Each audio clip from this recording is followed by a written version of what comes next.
Thank you, Jesus. Thank you. Oh, wonderful. Welcome to day number 2 of our 2 days and 1 night absolute prayer and fasting program for Thanksgiving.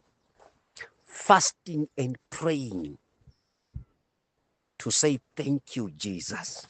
Thank you, Holy Spirit. Wonderful.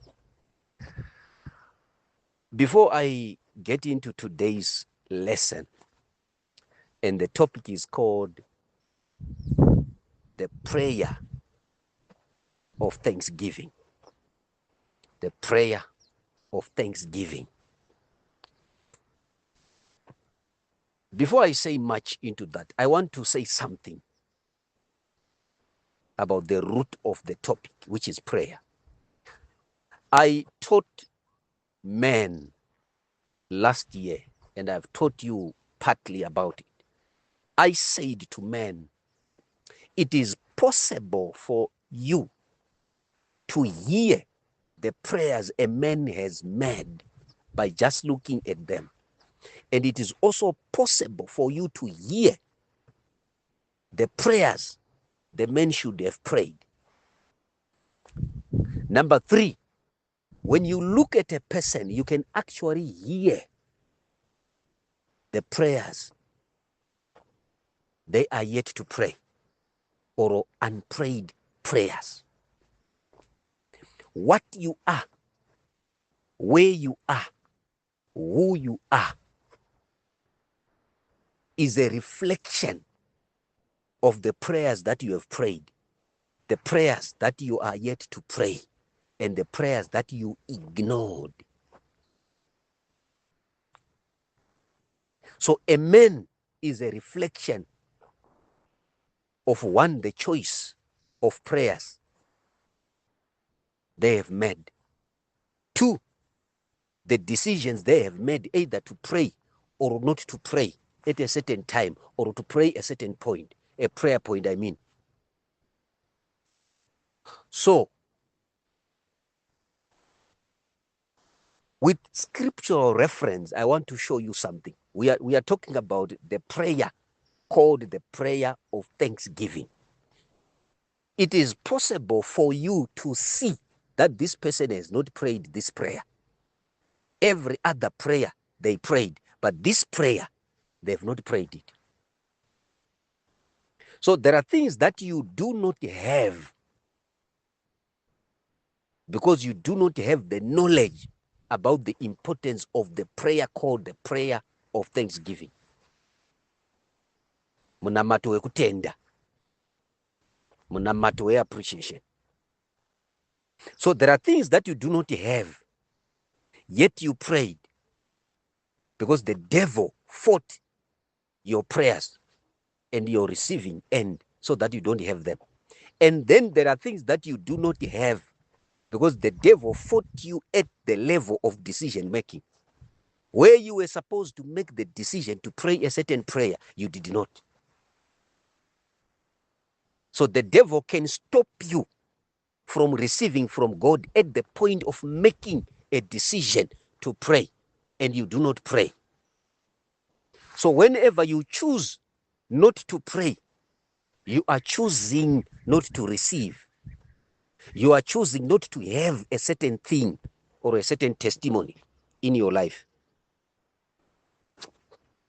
I don't know if you are getting me, but I want to show you something from the book of Luke chapter 17, from verse 11 going down.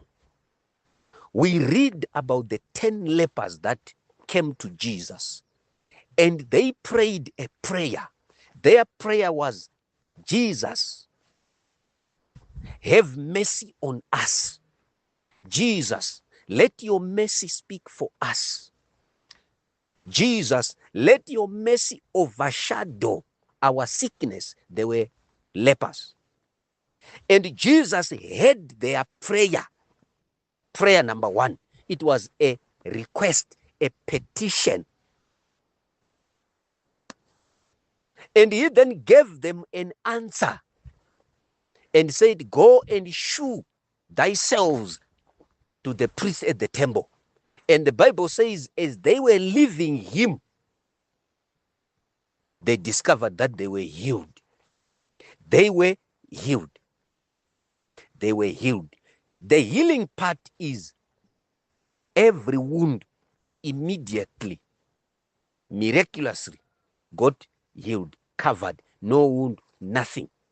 But as you must know, the disease called leprosy, how it affects somebody, it causes your fingers, your nails, everything to fall off.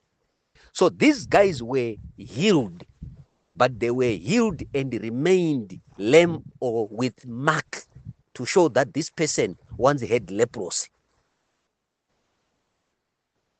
So the first prayer stopped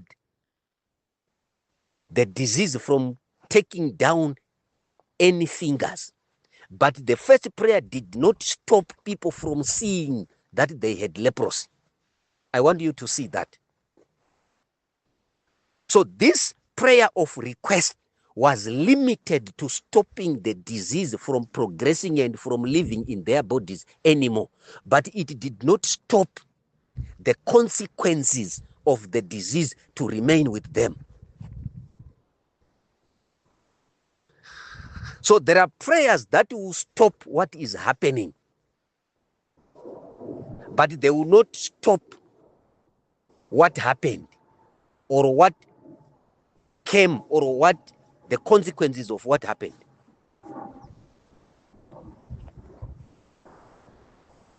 I don't know if that is very clear.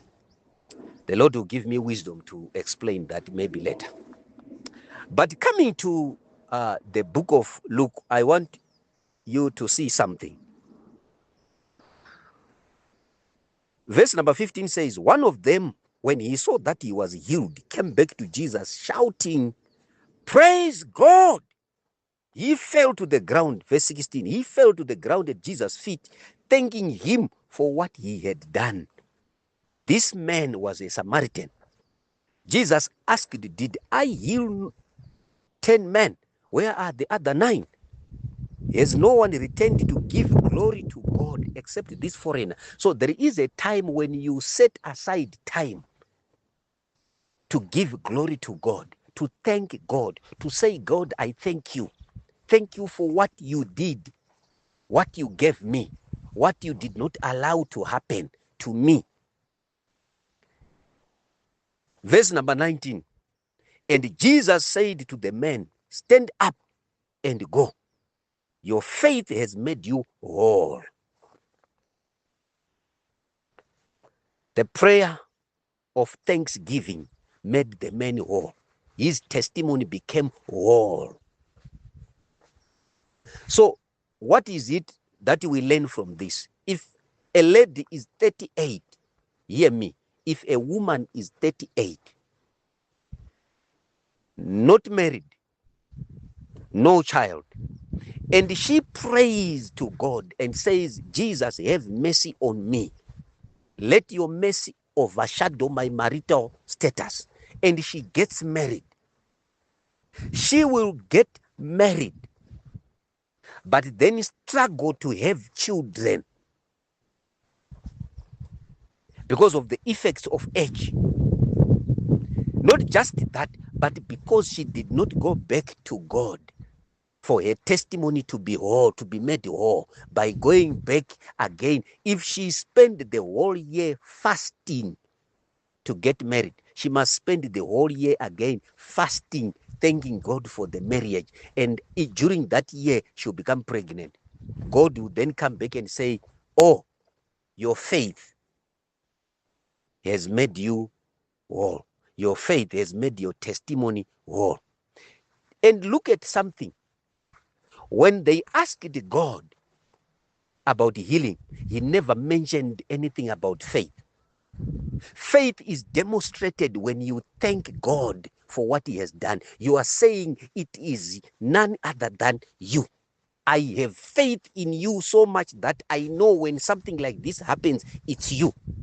Because Jesus tricked them. He did not heal them there and then. He said, go and show yourself to the priests. And on their way, in between, something happened. The other 9 were tricked, and maybe they just thought, it is by coincidence that we are healed. We are not going to the temple. We are going.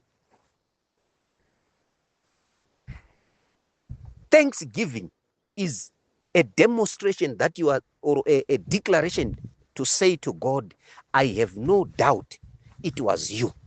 And I have no doubt even tomorrow it will be you doing things for me. I know who you are. You are a faithful God. You are a powerful God. The power of thanksgiving, the prayer of thanksgiving. Look at what he got from Jesus by thanking Jesus for what he had received. So the prayer of thanksgiving makes your testimony whole. It gives a sweeter taste to your testimony. It is the sugar coating of the testimony. So whatever you received from God that is leaving people with a sour taste in their mouth to say, oh, of course you got married, but now God had you, you got married, but you don't have a child. It is because when you got married, after fasting, after sowing a seed, you did not sow a seed of thanksgiving. You did not give a seed, an offering of thanksgiving. Let me show you something very, very interesting. Something that I saw about thanksgiving, child of God. Very, very interesting. In the book of John, John chapter 6, verse 10, verse 11, verse 12. Jesus was in the wilderness with his disciples and thousands of people, and they ran out of food. And unto him was given bread and fish. Instead of asking God for bread, he gave thanks. The prayer of thanksgiving is what brought abundance. Hear that, child of God. Jesus did not complain about this insufficiency, but gave thanks for the provision.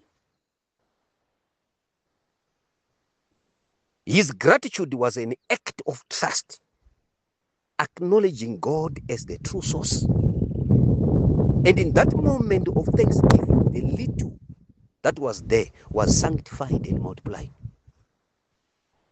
And this teaches us that gratitude is the conduit for God's abundance. When we thank him for what we have, however small, we release it into his hands for miraculous multiplication.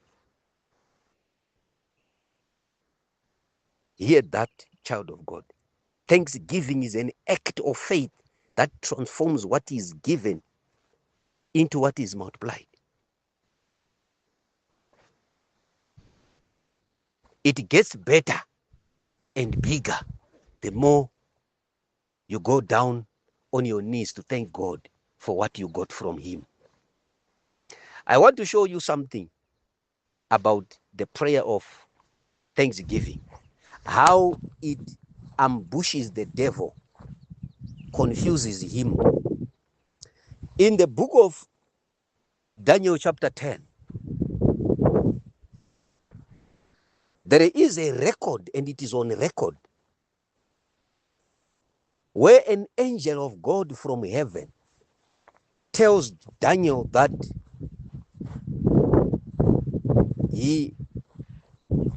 his prayer was heard the moment he decided to pray, the moment he planned to pray. That's when his prayer was heard.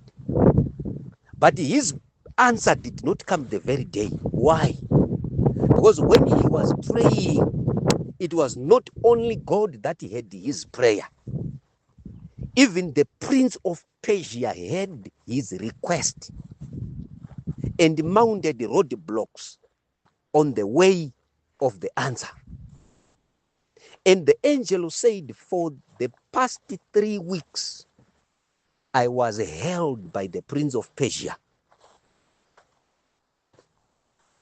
So any other prayer causes delay, because the devil will hear what you want and what he will know what is coming and plan accordingly. But if you pray like Jesus did in John chapter 11, at the tomb of Lazarus, he did not say, God, let Lazarus live. He said, I thank you for you have heard me. And the devil he has heard you for what way? And he can't send any demon anywhere because he doesn't know what he's talking about. So in this case, when you pray a prayer of thanksgiving, even before you get what you are expecting, the devil does not know what to expect and what to do. Just like I am here, I begin to say, thank you, Jesus, for the new aeroplane, for the private jet. I thank you. Even today, as I'm walking here, thank you for the private jet. The devil will be confused. Is the private jet coming? Has the private jet arrived? Where do I go? Where do I mount the roadblock? What do I do? That's how powerful the prayer of thanksgiving is. So if you want anything so fast, go and pray and fast and thank God. Don't ask God about it, but thank him about it. Just whatever you need, whatever you want, thank God about it. Because immediately if it's released, it will come to you. Because the devil won't mount any roadblock. Because you are already thanking. According to him, according to what he knows, a man cannot thank God for what he doesn't have, what he has not yet received. That's the order.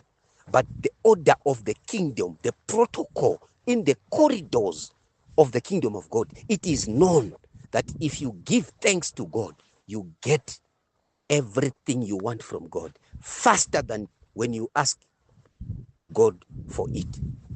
So, child of God, I know how difficult it is and how difficult it was for you to mount and to pray when you are not allowed to ask God for anything. You were like, this pastor is mad. How can he set aside 2 days and 1 night absolute fasting for Thanksgiving to thank God? What is that? But I think you have heard me. A prayer of thanksgiving availeth much and much faster.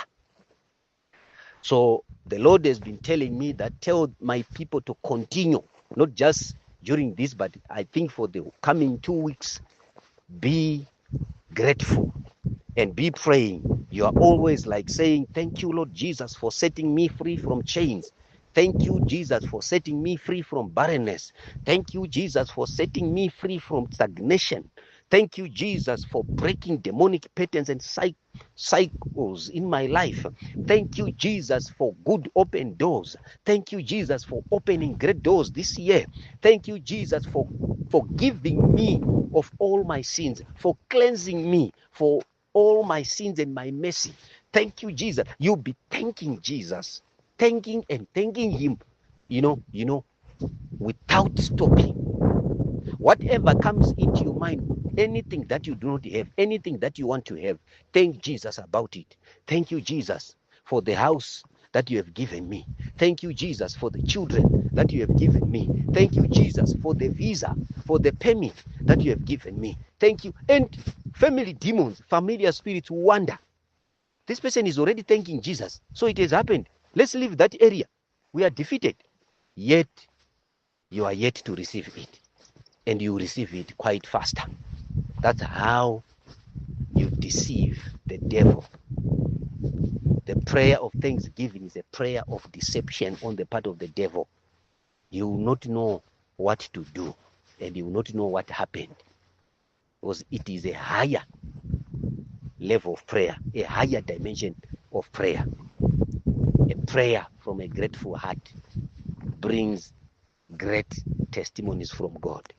Child of God, be grateful.